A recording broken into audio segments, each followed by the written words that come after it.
오늘 본문 고린도전서 13장 본문은 12장과 14장 사이에 있는 것입니다.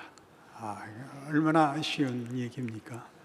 그러나 이 사랑장은 그 주제와 그 내용이 너무 뛰어나고 우리가 모두 소원하는 내용이기 때문에 늘 이 문맥에서 벗어난 오해를 삽니다. 12장, 14장 사이에 있는 13장이 아니고 13장만이 독립적으로 그 가치를 발하는, 그래서 그렇게 인용되는 사랑장이 되고 말았습니다. 사랑을 논할 때 고린도전서 13장을 얘기하고 거기에 있는 표현들을 들어서 사랑을 이해하고 해석하고 주장하고 그렇게 선언하고 그렇게 말함으로써 우리가 신앙생활에서 늘 한계를 느끼는 현실적 신앙 실천이 무산되곤 합니다.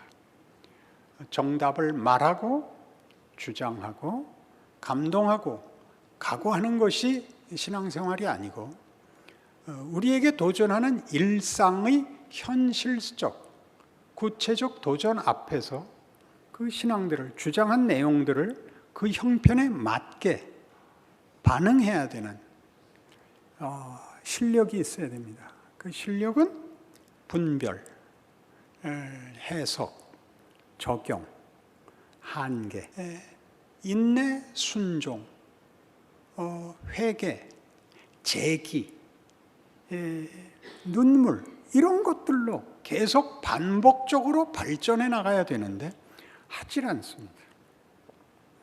주장과 답과 각오로 사실은 외면되는 것이죠. 그래서 오늘 고린도전서 13장은 여기에 사랑이 등장하는 이유가 우리 잘 아는 대로 천사의 말을 할지라도 쓸데없고 예언의 능이 있어도 쓸데없고 산을 옮기는 능력도 쓸데없고 하는 얘기들을 하는 이유가 여태까지의 이유 때문입니다. 고린도전서가 직면한 현실적 도전, 그게 무엇이었죠? 고린도 교회 안에 있는 신앙상의 어떤 왜곡, 어떤 어려움, 심각한 문제에 관한 설명 속에 등장하는 것입니다. 고린도 교회에 있었던 가장 큰 문제가 뭐였느냐? 그 장점이 단점이 될 수 있다는 것이었습니다.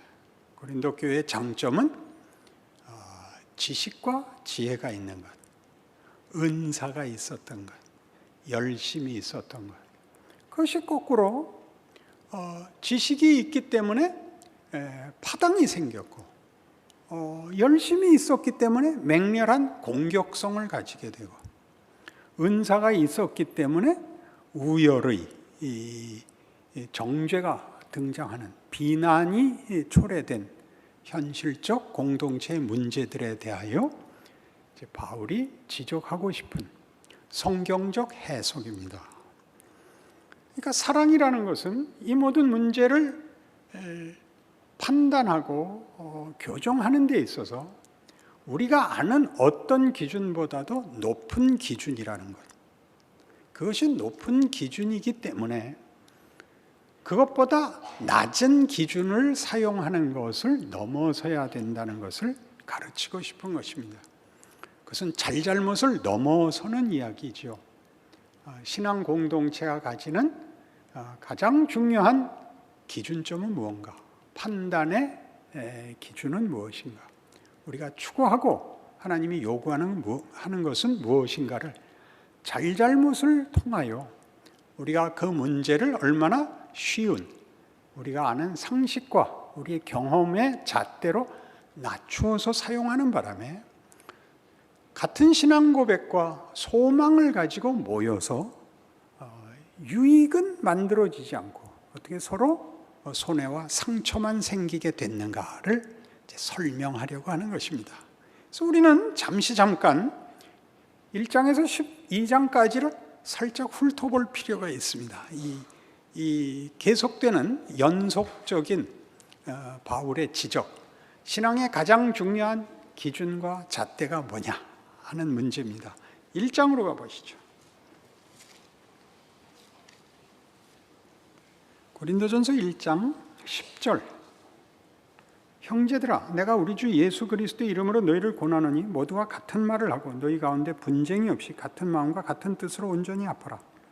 내 형제들아, 근로의 지편으로 너희에 대한 말이 내게 들리니 곧 너희 가운데 분쟁이 있다는 것이라. 내가 이것을 말하거니와 너희가 각각 이르되 나는 바울에게, 나는 아볼로에게, 나는 게바에게, 나는 그리스도에게 속한 자라 한다는 것이니 그리스도께서 어찌 나뉘었느냐? 바울이 너희를 위하여 십자가에 못 박혔으며 바울의 이름으로 너희가 세례를 받았느냐? 나는 그리스도와 가이오 외에는 너희 중 아무에게도 내가 세례를 베풀지 아니한 것을 감사하노니 이는 아무도 나의 이름으로 세례를 받았다 말하지 못하게 하려 함이라. 이 무슨 문제 때문에 편지를 쓰게 됐다고요? 고린도 교회 안에 분당이, 파당이 생겼다는 거죠. 파당이 생겼을 때 그들이 무슨 이유로 파당을 만들었겠습니까? 우리가 더 낫다, 우리가 정답이다, 너희는 틀렸다가 됐죠. 근데 그렇게 하기 위해서 누구를 끌어들였다고요? 예수 외의 사람을 끌어들이게 됐다는 거죠.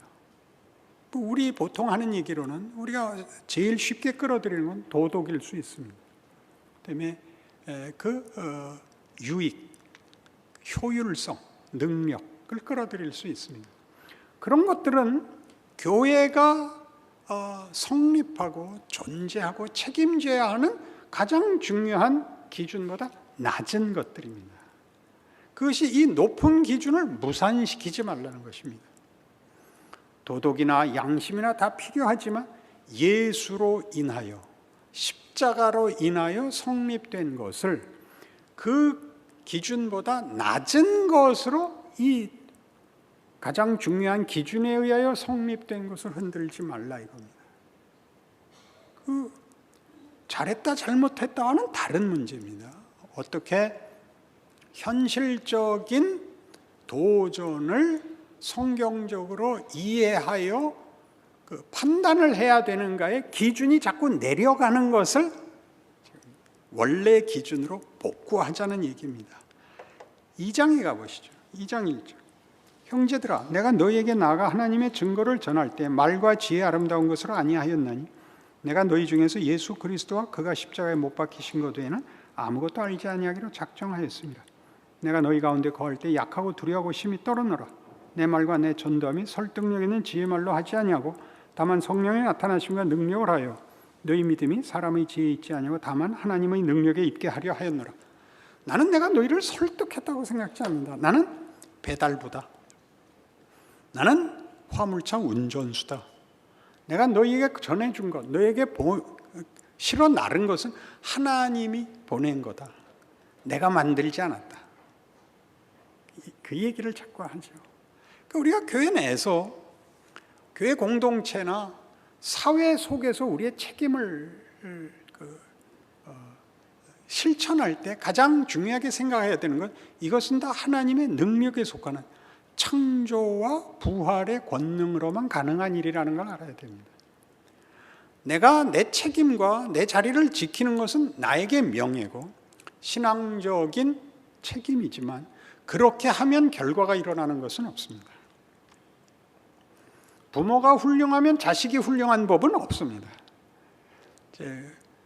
근자에 이르러 많이 나오는 주제 중에 하나가 아버지와의 화해라는 주제가 많이 나와서 우리도 제가 추천한 은혜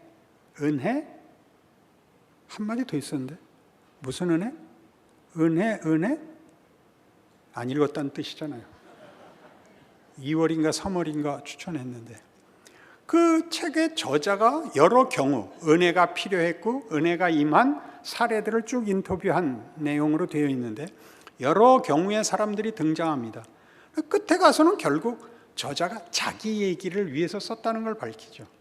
자기 아버지와의 화해, 아버지에 대한 섭섭함, 아버지의 기대에 못 미친 아들의 한, 그래서 그걸 아버지를 원망하던 것으로부터 아버지와 화해한 이야기로 끝을 맺습니다.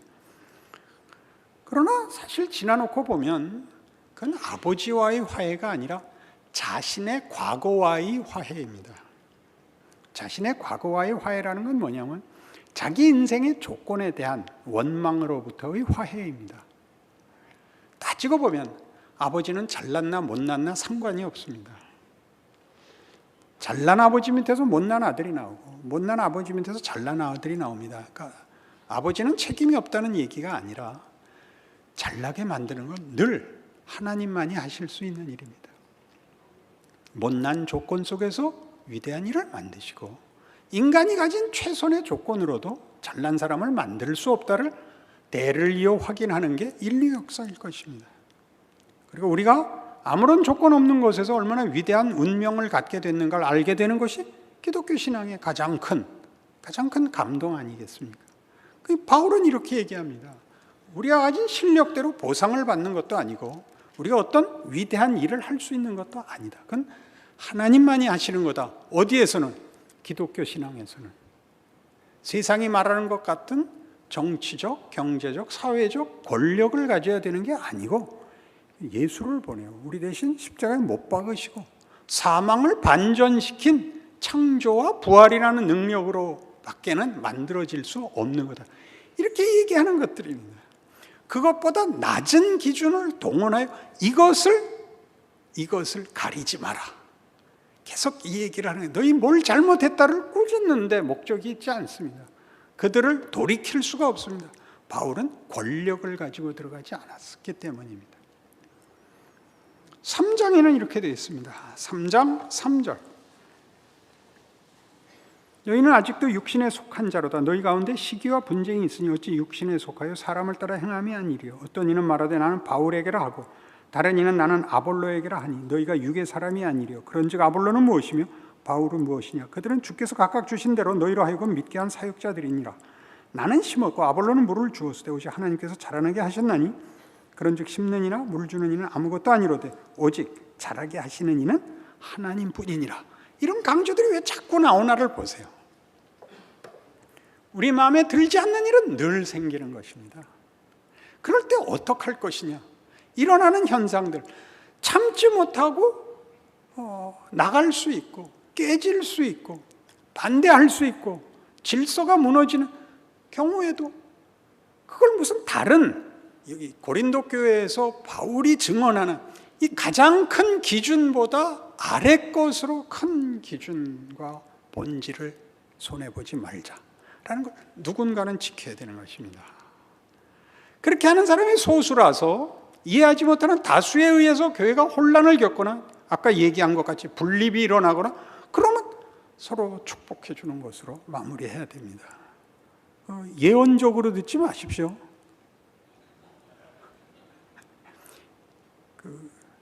웃지 않는 거 보니까 못 알아들었다듯이. 4장 1절. 사람이 마땅히 우리를 그리스도의 일꾼이요 하나님의 비밀을 맡은 자로 여길지어다. 그리고 맡은 자들에게 구할 것은 충성이니라.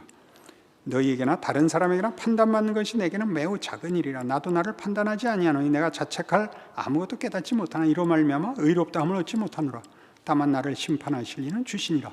그러므로 때가 이르기 전 곧 주께서 오시기까지 아무것도 판단하지 말라. 그가 어둠에 감추인 것들을 드러내고 마음의 뜻을 나타내시니 그때 각 사람에게 하나님으로부터 칭찬이 있으리라. 조급해하지 마라. 그런 뜻입니다. 괜찮다. 방지일 목사님의 유명한 그 말씀이죠. 그 김진홍 목사님, 방지일 목사님, 박윤서 목사님 유명한 우리 한국교회 초대교회 위인들이십니다. 각각의 역할이 있고 위대한 유산을 남기셨는데 우리는 박윤선 목사님에게 제일 많이 빚을 지고 있습니다. 왜냐하면 그는 신학자로서 우리에게 이렇게 신학적인 유산을 남겨주셔서 많은 저서와 책들로 인하여 또는 사실은 그 시대에 설교로 많은 사역을 하셨습니다. 김진홍 목사님과 방지일 목사님은 박윤선 목사님의 그 크기 때문에 늘 이것으로만 소개됐습니다. 박윤선 목사님의 가까운 친구. 그 외에는 업적이 없으신 셈입니다. 근데 방지일 목사님 제일 오래 사셨습니다. 100살이 넘게 사셨는데 돌아가시기 얼마 전에 그 방송사 인터뷰를 받으셨습니다. 여러 가지 이제 질문 맨 끝에 그런데 목사님 요즘 한국교회가 이렇게 시끄럽고 창피하게 됐는데 한마디 하실 말씀 없습니까? 그래서 이 유명한 말씀을 하셨습니다. 괜찮아. 괜찮죠. 괜찮습니다. 여기 있는 대로 너에게나 다른 사람에게나 판단받는 것이 내게는 매우 작은 일이야. 괜찮습니다. 세상은 우리를 모릅니다. 여러분이 우위에 서고 여러분의 영향력이 확실해지는 날은 예수님 오시는 날 외에 없습니다. 그냥 괜찮습니다. 할 만큼 하십시오. 그거야 못하겠습니까? 근데 여기를 다 이제 초조해야 합니다. 여러분들의 신분, 지위, 소원이 확실하게 마음에 들게 발휘할 조건이 되어 있지 않는 것. 외부적으로만 아니라 여러분 자신에게서 그렇게 되어 있지 않는 것이 여러분 안타깝습니다. 안타까워해야 되지만 그건 조급할 문제도 아니고 그 문제를 여러분이 그렇게 비극적으로 절망적으로 느끼실 필요 없습니다. 주께서 오시기까지 모든 것이 감추어져 있습니다. 우리의 역할, 우리의 한계가 무엇을 만들어냈는지 우리 예수님 다시 오시는 날 보고 놀랄 것입니다. 생각보다 여러분들은 위대한 인생을 살고 역할을 맡고 있고 하고 있습니다. 6장에 가면 그러니까 이 얘기가 나옵니다. 6장 1절 너희 중에 누가 다른 이와 더불어 다툼이 있는데 구태여 불의한 자들 앞에서 고발하고 성도 앞에서 하지 아니하느냐? 성도가 세상을 판단할 것을 너희가 알지 못하느냐? 세상도 너희에게 판단을 받겠거든 지극히 작은 일 판단하기를 감당하지 못하겠느냐? 우리가 천사를 판단할 것을 너희가 알지 못하느냐? 그러하거든 하물며 세상 일이랴. 이 굉장히 놀라운 일이죠. 다른 거 아닙니다. 송사를 하면 잘못됐다는 것이 아니라 법으로 가는 것보다 교회는 더 위에 있는 판단 기준과 본질적 기준을 가져야 된다. 그런 얘기죠. 오늘 우리 13장을 얘기로 하지만 사랑입니다. 사랑은 법정에서 정답을 찾을 수가 없습니다. 그러니까 이렇게 교회가 이런 사랑의 기준까지 오지 못하는 것은 늘 교회가 깨우쳐야 하고 가르쳐야 하는 문제이지 사랑이라는 이름으로 그것이 폭력이 되거나 명분이 되거나 다른 방법을 동원하는 빌미가 되어서는 안 됩니다. 사랑이 수단이고 방법이고 유일한 잣대고 그것을 쓰지 못하는 한 아무 말도 할 수 없는 그런 각오를 가지셔야 됩니다. 그렇게 가지 못하면 어떻게 되느냐? 혼란을 겪어야죠. 그럼 죄냐? 아니요. 신앙이 어린 거죠. 감수해야죠. 배신이 비극이 되지 말게 해라. 얼마나 멋진 말입니까? 미숙한 것이 운명이 되게 하지 말자. 그 또한 얼마나 멋있는 말입니까? 그렇죠? 자식을 기를 때 그러지 않습니까? 자식이 공부 열심히 해서 한 달에 한 살씩 먹을 거라고 기대하는 부모는 없을 것입니다. 그래서 그만큼의 시간이 필요한 것입니다. 그러니 무슨 문제가 생기면 그런 보다 쉬운 원칙과 기준을 도입함으로써 문제를 쉽게 해결한 것처럼 보이지만 실제로는 교회의 정체성을 오히려 막은 꼴이 되는 것에 대하여 사도 바울이 고린도 교회를 지금 교정하고 있습니다. 어디까지 가야 되는지를. 그래서 사랑이 등장하고 있습니다. 8장 9절 그런즉 너희의 자유가 믿음이 약한 자들에게 걸려 넘어지게 하는 것이 되지 않도록 조심하라. 여러분 자유가 굉장히 남에게 걸림돌이 된다는 게 무슨 뜻이냐 하면 여러분은 알고 상대방은 모르는 문제에 있어서 여러분들이 상대방의 무식을 다 지적하는 것이 여러분의 권리가 아닙니다. 상대방이 감당할 만큼만 해야 됩니다. 부모가 자식 모아놓고 가족 회의를 할 때는 일주일에 2번 먹는 고기 먹는 날을 언제로 정할까? 그런 의논할 때 자식들하고 의논하는 거고 보다 심각한 문제에 있어서는 자식들하고 의논하지 않습니다. 권하고 강요하고 꾸짖습니다. 우리가 사회에서 우리가 가져야 하는 증언과 책임을 다 수행하기 위하여 세상을 꾸짖는다는 것은 폭력을 휘둘러 강제력을, 위협을 주는 것이 아니라 우리가 분명히 구별되어야 합니다. 분명히 구별되어야 합니다. 그 문제가 지금 현실 속에는 매우 약화됐죠. 구별되어야 합니다. 그것은 다른 식으로 구별을 할 수 없습니다. 삶에 대한 이해, 반응, 결정, 책임, 실천에서 나옵니다. 무슨 유별난 것을 하는 게 아니라 아닌 것을 안 해야 됩니다. 하나씩 하나씩 매일 일어나는 사소한 것에서부터 해야 됩니다. 여러분에게 권하는 것, 여러분 표정을 좋게 가지셔야 됩니다. 우리가 가진 자입니다.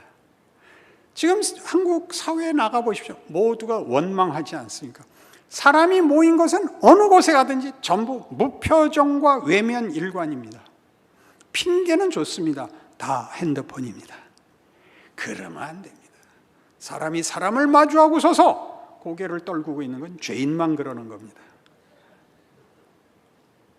생각을 해보십시오. 여러분이 간 곳에는 기쁨이라는 것이 수반되어야 됩니다.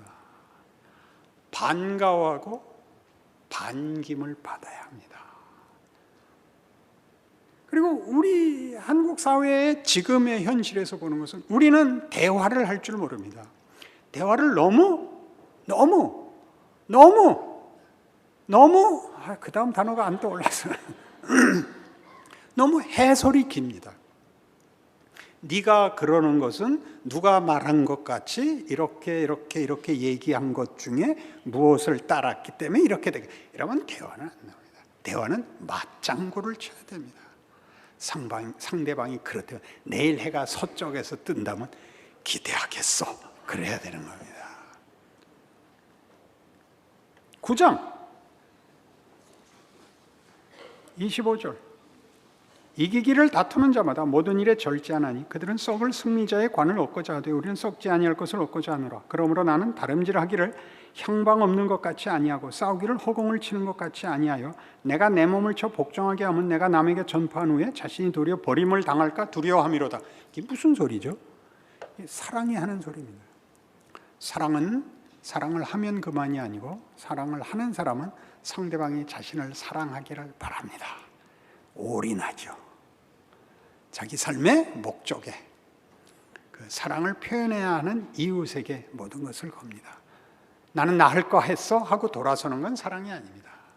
상대방의 마음을 사고 상대방에게 애교를 떨어야 됩니다. 예수님식으로 얘기하자면 십자가를 지십니다.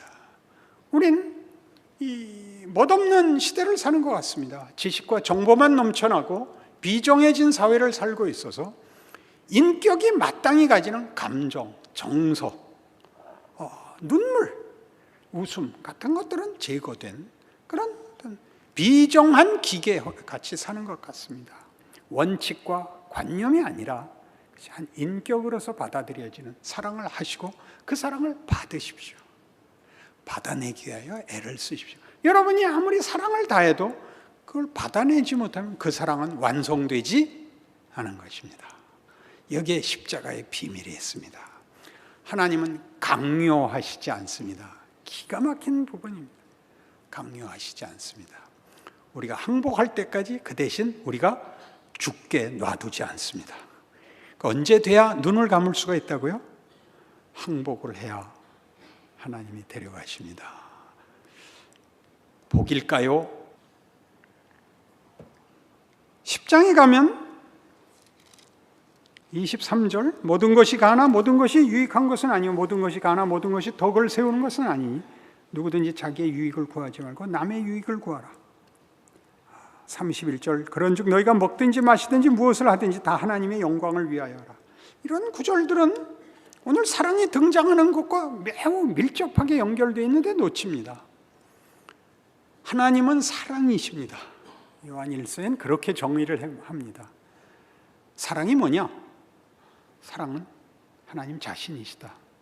하나님은 누구이시기에 우리를 사랑하시는, 우리를 사랑하는 것이 영광이, 우리의 사랑을 가장 기다리시는, 그래서 우리가 그의 영광의 찬송이 되기를 바라시는 우리 아버지시다, 이렇게 말하는 거죠. 그래서 하나님과 우리의 관계를 그것보다 낮은 차원에서 다루는 것은 궁극적인 가장 중요한 이 원칙을 외면하는 것으로 쓰일 위험이 있습니다. 이 사랑의 과정에 가기 위하여 도덕과 윤리와 양심과 어떤 지식과 많은 과정들을 거쳐야 되지만, 그것이 이 중요한 원칙에 도다르고 사용하고 가지기 위해서야지, 그것을 외면해도 좋은, 그것보다 낮은 것으로 쉽게 처리하는 것이어서는 안 된다. 성경이 하고 싶은 얘기입니다. 이 바울은 끊임없이 이 싸움을 걸고 있는 것이죠.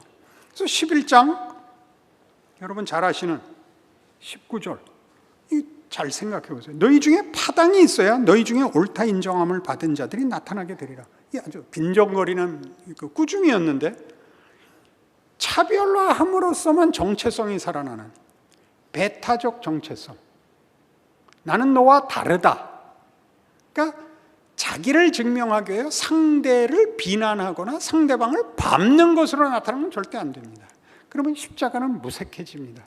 십자가는 죄인을 구원하는 하나님의 방법입니다. 죄인이 대상이 아니면 십자가는 필요가 없는 것이죠. 그러니 생각해 보십시오.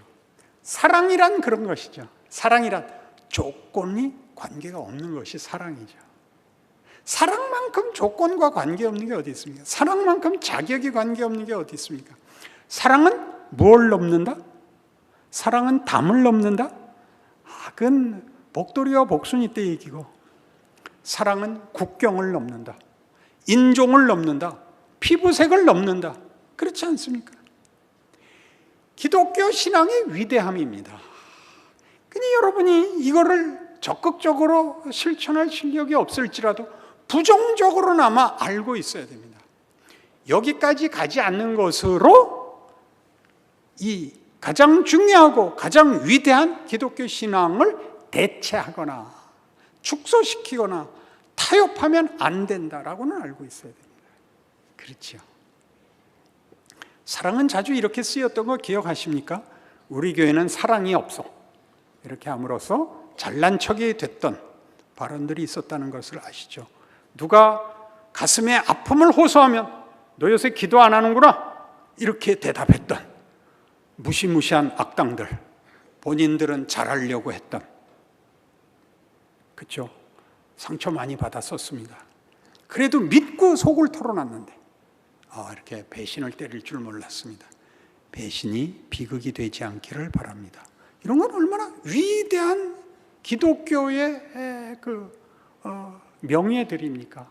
그걸 여러분들 모두가 회복하셔야 됩니다. 12장 7절, 각 사람의 성령을 나타내시면 유익하게 하려 하심이라. 자, 이 얼마나 무서워요. 한국교회가 시험 겪어봤잖아요.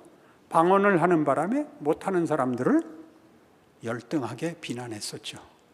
유익하게 하려는 것이었는데, 유익하게 하려는 것이었는데, 그래서 13장에 오는 것입니다. 사랑이 주인이 되고 사랑이 행동하는 것이어야 된다. 사랑은 없고 방법과 수단과 자기 증명만 되는 것은 생명이 없는, 진리가 아닌, 기독교가 아닌 것이다. 이렇게 온 것이 고린도전서 13장인 것입니다. 이 사랑이 얼마나 놀라운 것인가, 찬양하고 노래하고 즐기고가 아니고 어디에다 써먹으라고요? 여러분의 현실에 써먹으시라고요. 여러분이 원망하는 여러분의 일상에 써먹으시라고요. 우리만이 사랑할 수 있는 것입니다. 사람을 외모로 보지 않으며 이해관계로 보지 않으며 그가 나한테 해를 끼친 것을 보복하지 않으며 질서를 지키되 원망하거나 저주하지 않으며 사는 것입니다. 우리가 세상적인 권력보다 더 큰 권세를 가졌으나 그 권력에 의하여 손해를 보는 것을 감수하는 것입니다. 늠름하게 말이죠. 거기에 신자의 존재적 책임, 예수를 믿는다는 고백의 실제적 책임이 있어야 합니다. 그리하면 보이는 위대함 없이 위대한 인생을 살고 매일매일 별거 아닌 삶이 기쁘고 감사하게 됩니다.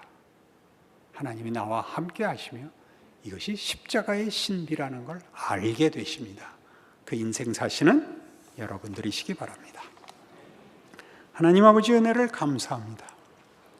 우리가 믿는 신앙이 누구를 꾸짖는 신앙이 아니라 우리를 더 위대하게 하는 신앙이라는 것을 알게 하여 주옵소서.